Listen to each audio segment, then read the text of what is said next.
Got my motivation high for my top 10. Gotta learn from the wise women and men. All my life, like 9 to 9. For my top 10, top 10, 9 to 9. This one's for my top 10. Hey, it's Evan Carmichael, and I make these videos because chances are you are the most ambitious person in your circle, but you know you're capable of more. And you get that push by surrounding yourself with the best. So today, let's learn from one of the best, Jeff Bezos, and my take on his top 10 rules to success. Enjoy. Okay, let's kick it off with rule number 1, minimize regrets. When I'm 80, now 90, I want to have minimized the number of regrets that I have in my life. And most of our regrets are acts of omission. They're things we didn't try. It's the path untraveled.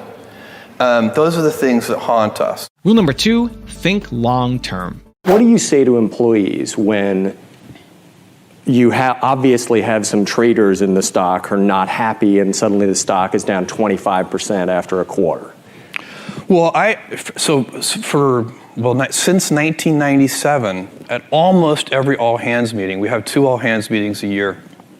At almost every all-hands meeting, I remind employees that, if the stock is up 10% this month, don't feel 10% smarter, because when the stock is down 10% some month, you're going to have to feel 10% dumber, and it's not going to feel as good. And so it's, ownership is, we give most of our compensation is done in terms of stock compensation, and part and parcel with ownership is a mentality of long-term thinking. Owners think longer term than renters do. So I have a friend who rented his house to some tenants, and instead of getting a Christmas tree stand at Christmas, they just nailed the Christmas tree into the hardwood floors of the house. No owner would ever do that. And but sometimes that's a bad tenant. They're good tenants, but that's a bad tenant, and it's because this is the same old thing about nobody ever washed a rental car, and you take better care of the things that you own, but one of the responsibilities of ownership, and definitely deep inside the Amazon culture, is to think about the fundamentals of the business and not the daily fluctuations in the stock price. There's no information in it. Rule number 3, listen to your customers. You shop on Amazon, and if you have something, the service you don't like, so do you just pick up the phone, call your team of 700,000 people, and tell them, I don't like this, change this, or you know what I do? So I don't do this, it doesn't happen that often, but if I get a delivery that I don't like, maybe I don't like the way it's packaged or something, we have regular meetings of the senior executive team, and I bring the box to the meeting. And when I walk in, I haven't done this in a while, it's been a while, but when I bring in a box, everybody in the room is like, oh no, he's bringing in a box, because it's always some problem. But really the way I get feedback is primarily from my email address is very well known, and I keep it well known. And I get hundreds and hundreds of emails every day from customers, and they always have something interesting to say when something goes wrong, because we have hundreds of millions of customers around the world, and no matter how good we are, we can still be better. You can always be better. Customers have a divine discontent, and they teach you if you listen to customers. So we watch for that, and we see patterns, and we can find places where it's not working, something's going wrong, and that's really how I get the feedback, is from customer input. And often, in all caps, angry, you ruined my child's birthday because the gift didn't show up on time. And we take that, and what you really want to do is you take that, it's an anecdote, it's a single example, but you need to find the root cause. What went wrong deep inside the system? How did this happen? Because then you can fix it for everyone, so that particular problem will never happen again. You don't just fix the symptom, you have to fix the root cause. And that's been the secret to our operational success for 20 years.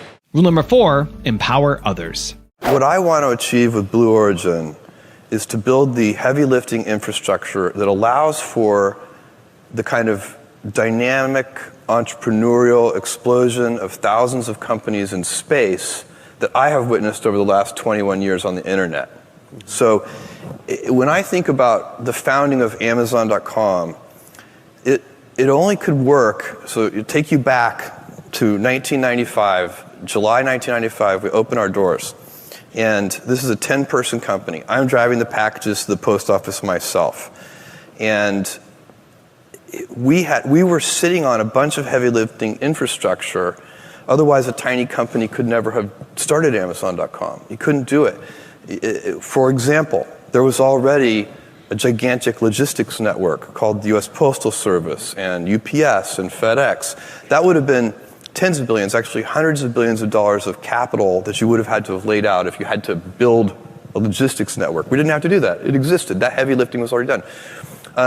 The internet itself was sitting on top of, at that time, the long distance phone network. Again, tens of billions, hundreds of billions of dollars of capital put in place for long distance phone calls, but repurposed for the internet. Payment system. There was already a payment system. We didn't have to do that. It was called the credit card, and it had been initially put in place for travelers, and so on and so on. And you can go through, and what we were able to do is take all of that heavy lifting infrastructure and kind of reassemble it in a new way and do something new and inventive with it. And that's one lens through which you can view the founding of Amazon.com. In space today, that is impossible. On the internet today, two kids in their dorm room can reinvent an industry. That's because the heavy lifting infrastructure is in place for that. Today, two kids in their dorm room can't do anything interesting in space. You could build a CubeSat. There's not that much interesting about CubeSats. And that may change, but right now, there are certain laws of physics and certain things you need size for, and things need to be big. We need to be able to put big things in space at low cost. And so if I'm 80 years old and I can say to myself that Blue Origin did the heavy lifting, I'm using my Amazon winnings to do a new piece of heavy lifting infrastructure, which is low cost access to space. The vehicles have to be reusable. You can't throw them away. Throw away space vehicles every time, you're never going to lower the cost. So we're trying to lower the price of admission into space so that thousands of entrepreneurs can then do amazing, surprising things. Nobody in 1995, so it's not that much. Nobody in 95 predicted travel. Snapchat. Right. I can't predict for you what amazing entrepreneurs, brilliant, amazing entrepreneurs will do in space. But I know if I give them low-cost access to space, some brilliant, 22-year-old is going to figure it out. It's one of those things about what companies get sustainable. It's those that provide platforms upon which others can build. If you empower others to do things. So AWS is like that. Kindle Direct Publishing is like that. Our third-party selling business is like that. Fulfillment by Amazon is like that. Every time you figure out some way of providing tools and services that empower other people to deploy their creativity, you're really onto something. Also, if you want to have more self-belief and more self-confidence, I've created a special free program where every day for the next 254 days, I will send you an unlisted video to help you boost your self-belief and self-confidence. The link to join for free is in the description below. If everything has to work in 2 to 3 years, then that limits what you can do. The stress primarily comes from not taking action. For me, I've seen small things get big, and it's part of this day one mentality. I like treating things as if they're small. Rule number 5, build a strong company culture. My opinion is that I can do some things that Amazon would be hard for other people to do only because of my history with the company. And as the company has grown, of course, my job has changed very much, and it has. My main job today is I'm kind of I work hard at helping to maintain the culture. A culture of high standards, of operational excellence, of inventiveness, of willingness to fail, willingness to make bold experiments. I'm the counterbalance to the institutional no who can say yes. But I won't, I'm not going to be here forever. Amazon is a really many of the traits that make Amazon unusual are now deeply ingrained in the culture. In fact, if I wanted to change them, I couldn't. If I decided tomorrow that I wish Amazon did less pioneering and more close following, I couldn't do it. The culture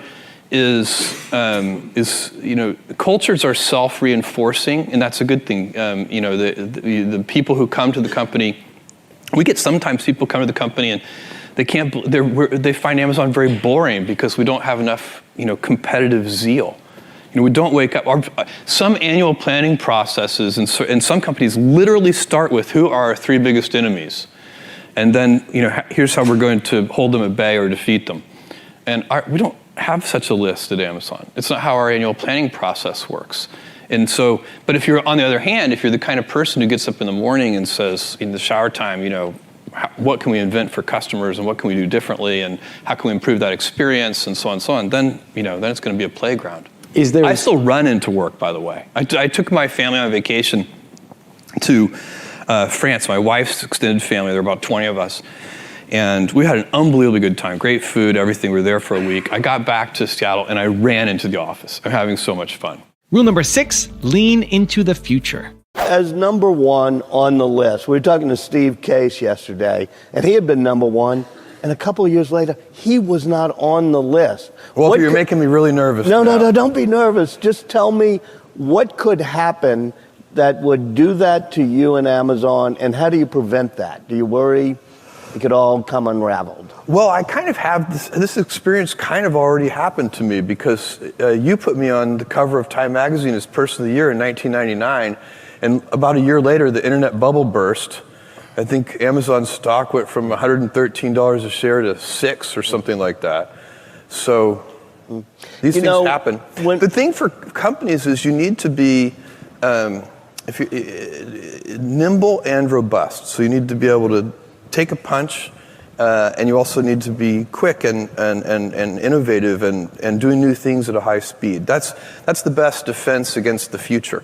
And you have to always be leaning into the future. If you're leaning away from the future is going to win every time. Never, ever, ever lean away from the future. Rule number 7, experiment. To be innovative, you have to experiment. If you want to have more invention, you need to do more experiments per week, per month, per year, per decade. It's that simple. You cannot invent without experimenting. And here's the other thing about experiments. Lots of them fail. If you know it's going to work in advance, it is not an experiment.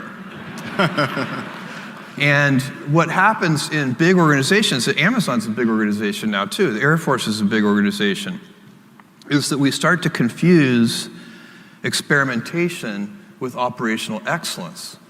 So operational excellence is one of our 4 key principles at Amazon. We're building a fulfillment center. We've built over 150 large fulfillment centers around the world now. We know how to do that. That is not an experiment. If we build the 151st fulfillment center and screw it up, that's just a failure. That's not the kind of failure we're seeking. We want failures where we're trying to do something new, untested, never proven. That's a real experiment, and they come in all scale sizes. Rule number 8, focus on customer obsession. There's your completely massive and globally dominant commerce business, first party and third party. There is AWS, Amazon Web Services, which came out of nowhere and is now massive. You're in the hardware business, including Echo and Kindle and the phone, grocery delivery, payments, TV shows. You're now making TV shows, advertising. Jeff, how can you possibly do all of that? Exhausting me. How can you possibly do all of that and do it okay? Even okay, let alone good. So I think one way to think about this is, what are you really focusing on? So, I'm focusing on those things that I think make Amazon unusual. Genuine customer obsession. So like every single thing you just mentioned, when our senior executives sit down and review those programs, they're looking for customer obsession. Rule number 9, diversify. The question was, why did we expand into things like electronics, tools, and kitchen since those businesses are not today profitable? And the answer is that, that it increases our addressable market size, so we can ultimately build a much larger company by entering into those new product categories. And second, while it's true that those new categories, which are only 3 years old, and by the way, electronics, tools, and kitchen is now a $600 million business at Amazon.com, which makes it one of the largest, on a standalone basis, it's probably in the top 4 or 5 e-commerce companies anywhere in the world. So that business is growing and growing very rapidly. And it has one of the big advantages, it has a huge audience of early adopters, which is why companies like Segway choose us as the exclusive launch platform for products like that, because really early adopters are the kind of people who buy stuff like this. So it's, but that business ultimately will be, electronics in particular, in my opinion, will be our largest, most profitable business one day. When you start a new business, there are certain fixed costs that come along with starting that business. And then the business has to reach enough scale so that the profit from the business, the variable profit, can cover those fixed costs. There's no sidestepping that, and it's just a simple investment issue. And rule number 10, the last one before a very special bonus clip, is have fun.